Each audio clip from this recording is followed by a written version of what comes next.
Fala gigante, estamos de volta para continuar a falar das 3 razões para você não ter medo do improviso nas suas apresentações. A gente já falou a primeira razão, que é você mereceu ser o centro das atenções.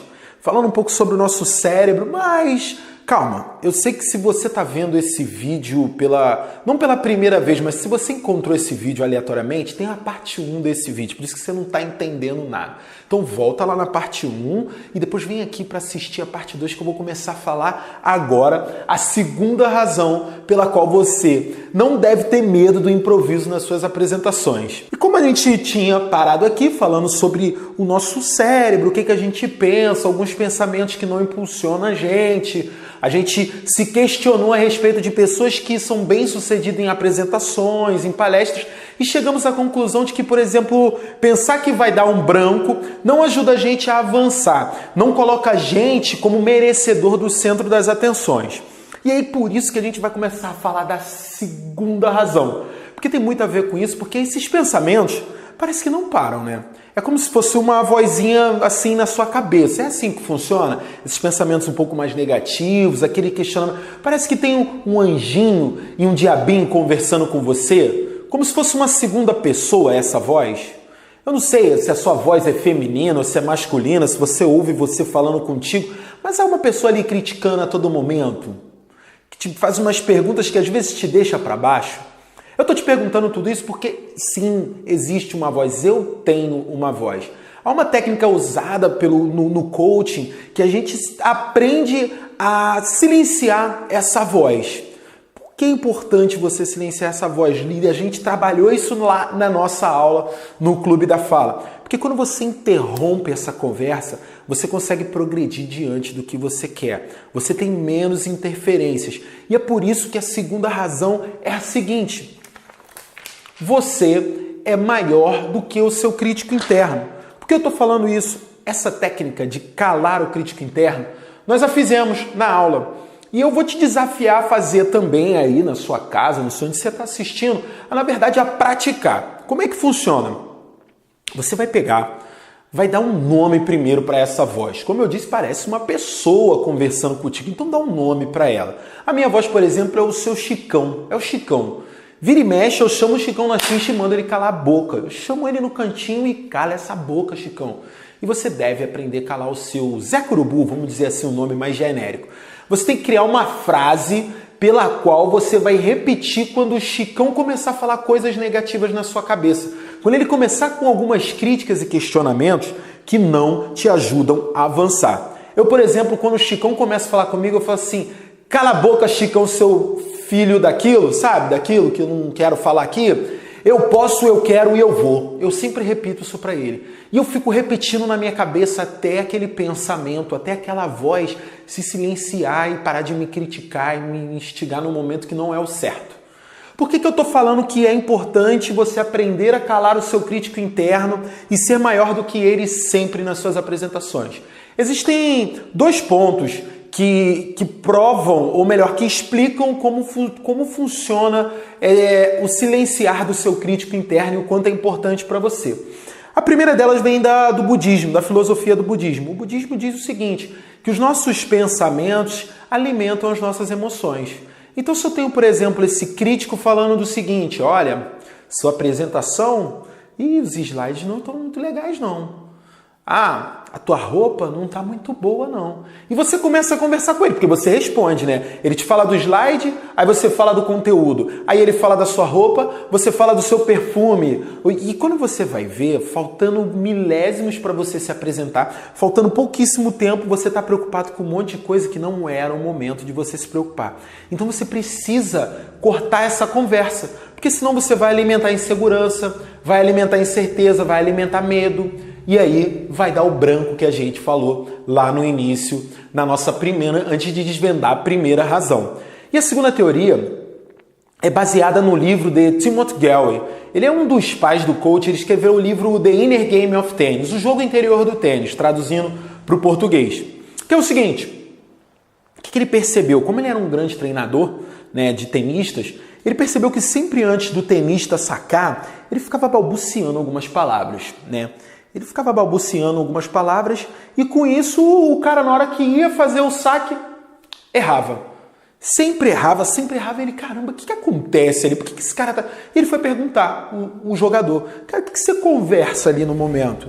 Foi quando o Tim Geller descobriu que ele estava conversando com o eu interno dele. Ele falou, eu estou conversando comigo mesmo, né? E isso o Tim Geller percebeu do seguinte, que o nosso cérebro ele é dividido em duas partes, digamos assim, que é o ego 1 e o ego 2, que ele chama no livro. Algumas pessoas, algumas literaturas falam self 1 e self 2. O self 1, ele é responsável pelos nossos pensamentos. É aquela nossa consciência, enfim, na hora de você estudar, é o que faz pensar, é o que faz você pensar nas coisas. E o self 2 é o executor. O executor é aquele que você tem que usar, por exemplo, na hora das apresentações. O executor, quer ver você entender como funciona isso? Bem, dirigir, não sei se você dirige. Um dia, quando você aprendeu a dirigir, o instrutor estava lá, você botava o cinto, ligava o carro, soltava o freio de mão, passava a primeira, e você sempre pensava, opa, tem que passar a segunda, ou tô acelerando demais.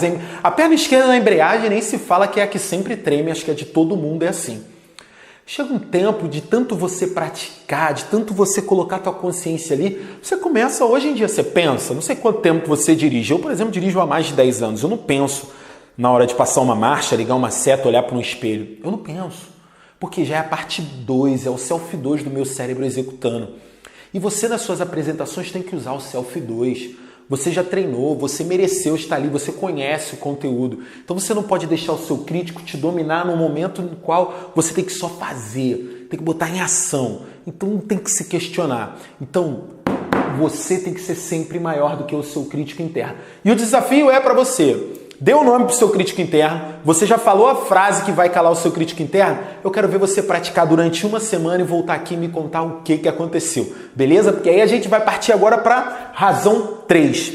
A razão 3, eu vou colocar um vídeo aqui embaixo de uma luta, né, do UFC. Acredito que você conheça o UFC 217.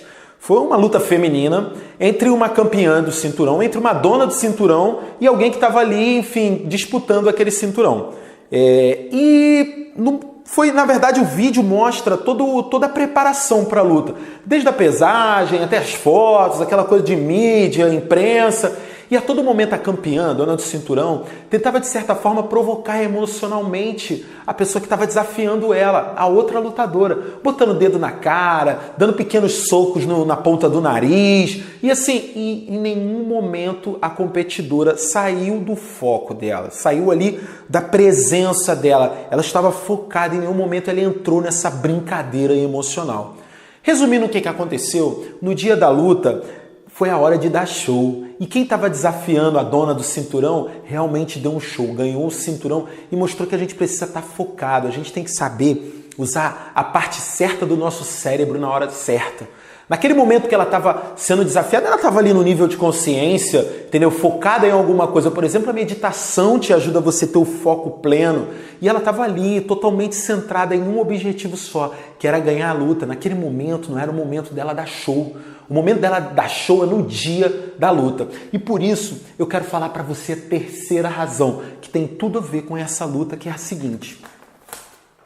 Você tem um objetivo claro. Mantenha o controle das interferências. Você vai ter muitas interferências. Você vai ter a sua auto-interferência, que é aqui no seu cérebro. Você vai ter interferências externas antes da sua apresentação. Vai acontecer, talvez o teu slide você vai esquecer uma letra, vai esquecer uma vírgula, a cor não vai ficar muito legal. Quando você jogar no fundo, a cor não vai ficar tão interessante, mas já foi. Quando você entrar no octógono, quando você estiver no seu palco, quando você estiver diante da sua apresentação, você não precisa mais lembrar de nada que você deveria ter feito. O que você tem que fazer é apresentar, é mostrar o porquê você mereceu estar ali, calar o seu crítico interno e ser maior do que ele e ter controle sobre todas as interferências, porque você tem um objetivo e o seu objetivo é sempre dar um show. Espero que tudo isso aqui tenha feito sentido para você, você que assistiu a aula, é uma forma de você relembrar as 3 razões. Se você não compareceu à aula, só me segue aqui nas redes sociais. É um momento de você compartilhar talvez com um amigo, ou talvez pegar tudo isso e pensar assim, o que eu posso utilizar na minha vida, no meu dia a dia, usando pensamentos que me levem a caminhar, usando o meu self 1 ao meu favor e calando quando o crítico se manifestar na minha cabeça. E claro, ter objetivo claro e manter o controle de todas as interferências, porque na nossa vida teremos muitas interferências. Então, pense como você pode masterizar isso na sua vida e ter uma vida muito melhor da que era de ontem. Porque vocês sabem, aqui com o Senhor Zé, a gente tem que sempre ser melhor do que ontem, preparado para hoje e aberto para o futuro. Comenta aqui tudo que você achou, comenta aqui se você quer criticar, se você quer elogiar, ou se realmente isso mudou a sua vida. Que você pode fazer o desafio dos 7 dias para calar o crítico interno. E conta pra mim se você topa esse desafio e depois volta aqui pra me dizer o que aconteceu. Beleza? Um beijo gigante no coração, obrigado por estar aqui e tamo junto. Tchau, tchau!